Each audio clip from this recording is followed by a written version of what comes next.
Hi, this is Dr. Paul. We're talking with Dr. Gary Bode, chiropractic physician in Oldsmar, Florida, and we're talking about some of the common causes of carpal tunnel. What causes carpal tunnel?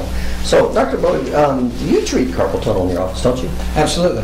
Now, what have you found with the patients you've seen with carpal tunnel? First of all, if you don't mind, can you tell us exactly what is carpal tunnel syndrome? Carpal tunnel syndrome is something that patients typically acquire from an overuse type of injury, either from sitting at a typewriter too long or, in my mother's case, swinging a golf club too many times in one day. But it's an overuse type of injury where, and basically what it is there's a ligament that crosses the palm side of the hand.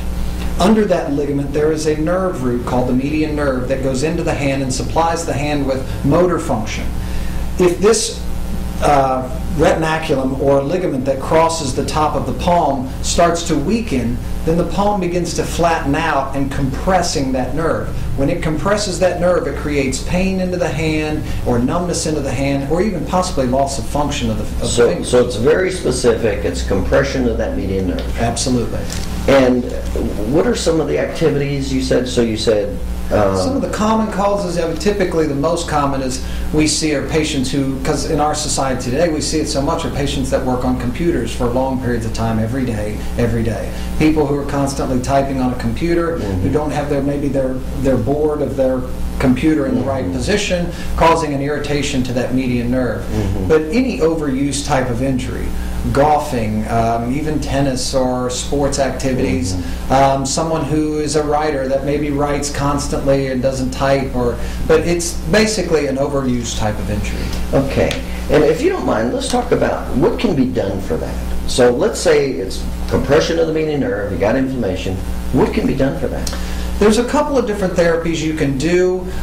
First and foremost, the thing that I always do for my patients is try to re-strengthen this retinaculum area over this median nerve, because the purpose of that ligament is to kind of cup the hand or create a tunnel there for that nerve to move under. So by re-strengthening that and recreating that, you can cause that cupping to form back in there and alleviate the symptom. So that relieves some of the pressure on the median nerve? Absolutely.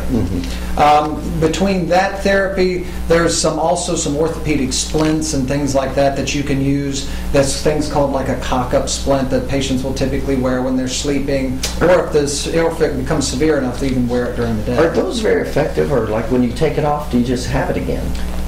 Typically they'll help to give some relief, but most of the time the relief you get is while you're wearing the splint. Right. And once it comes back off, it's not addressing the root cause of the problem, it's just alleviating a symptom. It's very similar to saying, gosh, I have pain in my hand because I have a nail sticking in it, and let me take 3 aspirin. Boy, my hand doesn't hurt so bad. But it doesn't take the knife out of the nail out of your hand. Right, that makes sense. Now, what are some of the other therapies you would use? So you would strengthen the muscles. What else would you use? You can use some ice therapy as well. You can use some ultrasound to help alleviate. What's that do? What's ultrasound do? Ultrasound, basically, it's a way of using sound waves in not in a diagnostic way, but in a therapeutic way.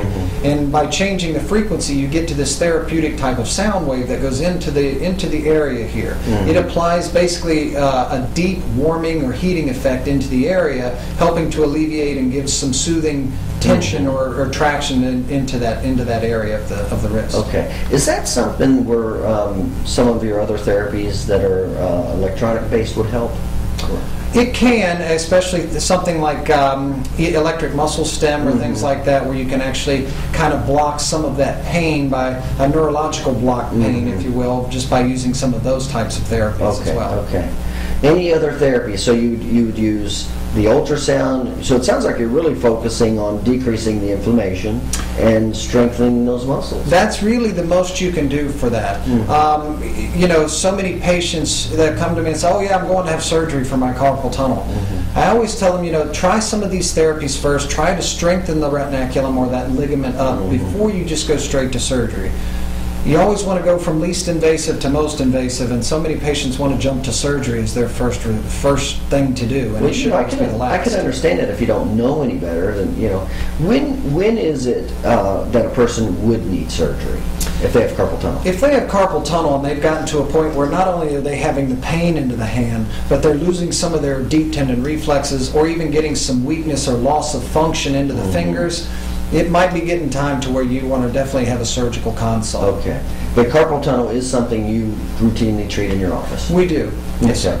All right, very good. And again, we're talking with Dr. Garrett Bode, chiropractic physician right here in Oldsmar. If you're having any carpal tunnel, certainly feel free to give Dr. Bode a call. You take care.